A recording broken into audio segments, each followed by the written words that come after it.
Okay, so just a quick little introduction on the prong collar. So for Becca, it's going to be this little tinier one, and then for Mr. Neo, he's got a little bit bigger of one just because his fur is thicker. Good boy. Okay, go over there. So the way that you want, actually, before I get to that, he is so obsessed with Becca. Look at him. I love you.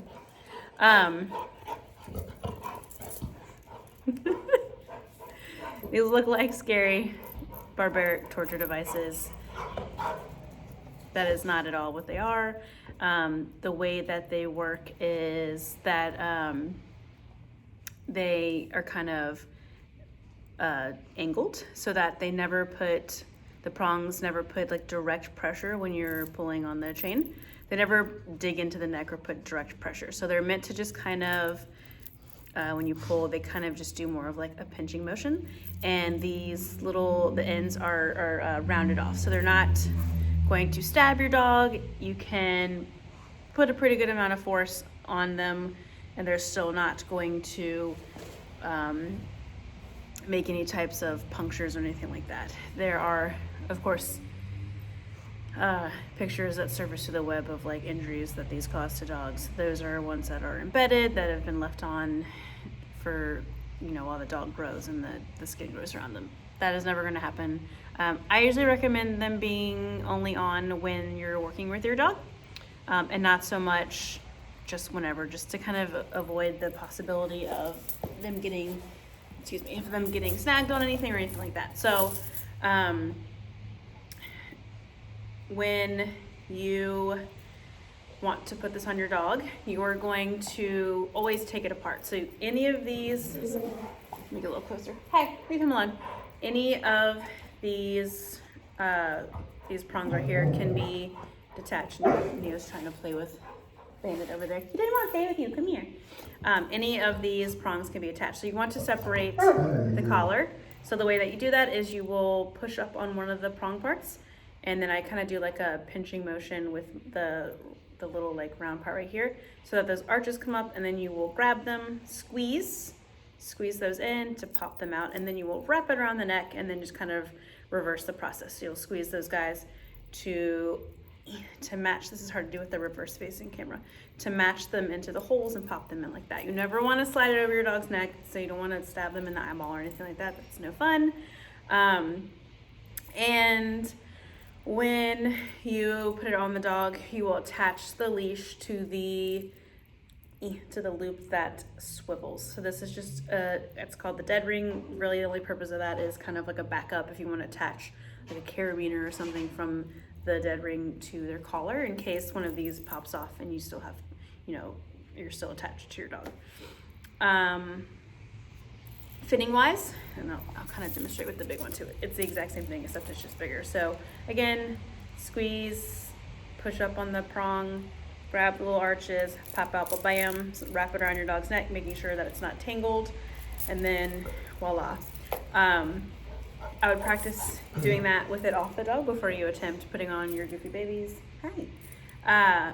Fitting wise, this should be fairly high up on your dog's neck. We want it to be either right behind the ears or midway. So any space, any spot in that area is fine. I don't like it when they're so loose that they're dangling around by the shoulders. They don't work the same way, and the reason that I like the prong collar is because it kind of helps with direction. Wherever the head goes, the body typically follows. So, hi. I had something that I want to say and I forget. The way that we want to use the prong collar, it's just an added form of pressure that is clear information for your dog. So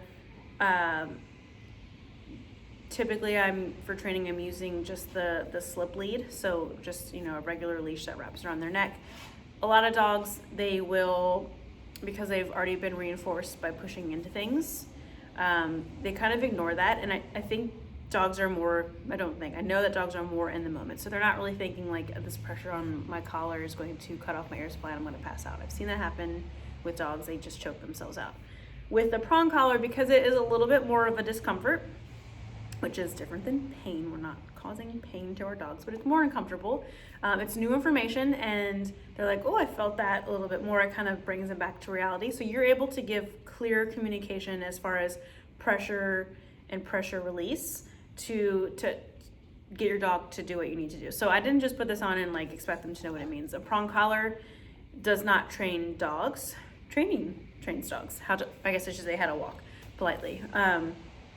So we want to make sure that we're really practicing the pressure release with a prong collar, and you want to be mindful of the pressure that you are applying. If you know, maybe your dog needs a little bit more pressure with a flat collar on, you want to be mindful that you're not doing too much, and that this is going to be a little bit more of a sensation. So you don't want to be yanking and cranking on your dog. You don't want to be choking them out. You want to just have a fairly light hand, and you can increase the pressure as needed, but you don't want to start out with a really heavy hand. I want to have soft dogs, soft response. I don't need there to be, you know, a lot of pressure with the prong collar. I want them to, when you apply pressure, at the slightest bit of give, them having that release to show them, like, this is how you turn the pressure off, is by turning into the pressure, if that makes sense. So yeah, be mindful of the pressure that you apply, and that goes across the board. So pressure is a very useful tool. You want to make sure that you are conscious of the pressure that you apply, because eventually you come to a crossroads where if you apply too much, you either have to stick it in, continue the pressure until you get the behavior that you want. Otherwise, you could enforce the wrong behavior. But if you have too much pressure and you continue to apply that pressure because you don't want to reinforce the wrong behavior, then you could tarnish the behavior, because then it becomes an unpleasant experience, and either they are uncomfortable with you, or they're uncomfortable with the command of the behavior they're asking for. Or you can prematurely relieve pressure and then you've reinforced the wrong behavior, which is really how pulling starts, because the pressure comes off when you get to where you're going. So they're like, oh, I just deal with a little bit of tension and then I'm here where I want to be. So gradually over time, they do more and more pressure. Anyway, if you apply too much pressure and your dog has like a little bit of a meltdown and you relieve pressure, because you didn't want to taint the behavior, then your dog learns they can act out a little bit, and that gets them what they want. So I've definitely worked with dogs where if I just touch the leash, they scream, because they have learned that if they act out, they don't have to do anything, which we don't want. We don't want that. We don't want too much pressure in making a behavior bad, or, you know, like an unpleasant experience, and we don't want reinforcing the wrong behavior. So I think that it's much more of a situation with a prong and e-collar, because when they're used incorrectly, they can definitely be bad tools. So we want to make sure that we're applying pressure to get something, and as soon as they show us what we're looking for, we relieve that pressure, and we want to make sure that the pressure that we apply is appropriate. So that's kind of what I was going on about before with the e-collars. Start at a lower level.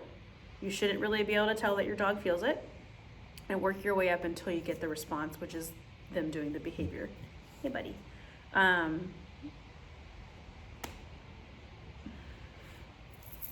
Let me know if you have any questions with the prong collar. I'm going to put it on Neo just so you guys can, oh, excuse me, my feet fell asleep, see where it goes. Come here, buddy. Hi. So take it apart. I know you can't really see Neo right now. Ugh. Just being extra cuddly. Hi. Okay. He's a good boy. So you see that it's up kind of behind his, no one can see your face, behind his ears and not dangling down here. So we want the prong to be, as far as fitting goes, it should be just resting on his neck, not digging in, but it shouldn't be so loose that it keeps, so it won't even go down that far. It won't, can you lift your head up, but it won't slide down to his shoulders. So you should be able to, if you need to, pick up on both sides and adjust it around. I like to have the chain part facing, I know you can't really tell, facing my side. So turn, here you go. There's a dog running around. The chain is facing my side. And then if I need to switch sides, I will just kind of shimmy that on over that way. There's the owner of the place next door's dog is running around the window. Oh my gosh, is that so exciting? Okay, there we go. And then for Becca, the same thing. I'm gonna get her out so that I can show you her prong collar. I don't know if this one fits her.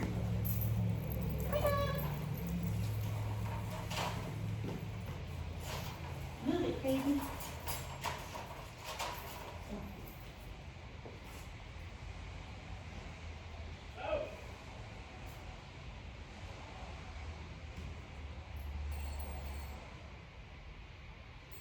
Come here, crazy.